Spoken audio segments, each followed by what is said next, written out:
البتہ یہ ہے کہ اس واقعے کی جو یادگار ہے اس میں کوئی شک نہیں ہے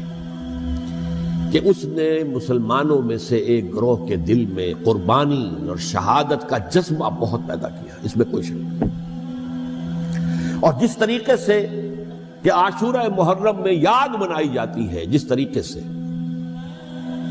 اس نے اہل تشیع کے اندر قربانی کا جذبہ بے انتہا پیدا کر دیا،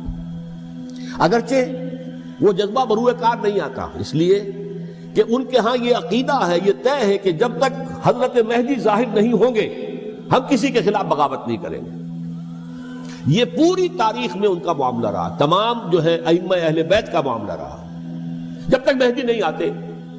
keep sitting and keep waiting, wait and see, that's all۔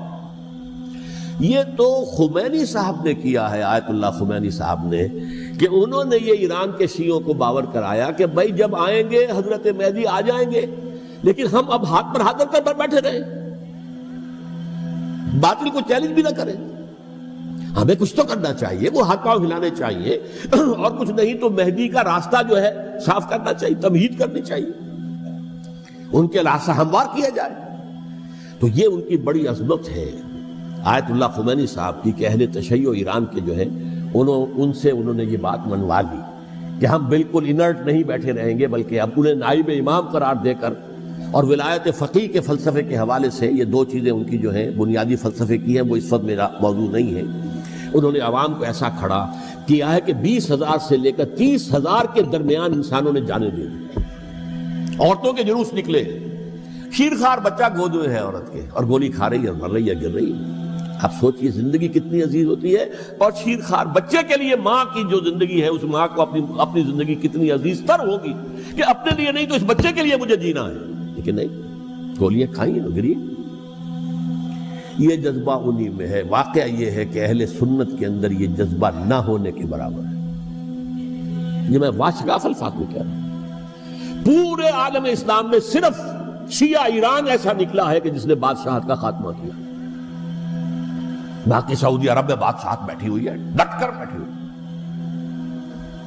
اربوں ڈالر کا ایک ایک محل بنتا ہے ان بادشاہوں کا،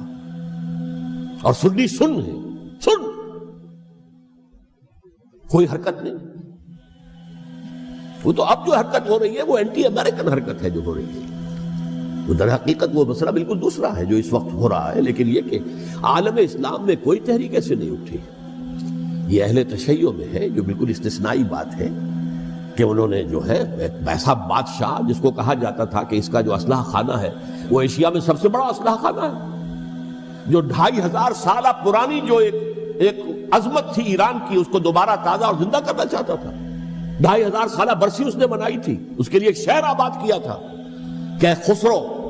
یا سائرس یا ذوالقرنین قرآن مجید کی اصطلاح میں اس کی یادگار بنائی تھی،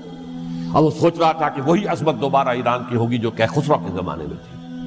جس کا قرآن مجید میں سورہ کہف کے اندر ذکر ہے، مشرقی فتوحات، مغربی فتوحات، شمالی فتوحات۔ تو وہ بادشاہ ہے، اس کو بھاگنا پڑا قربانی کی وجہ سے۔ تو یہ جو ہے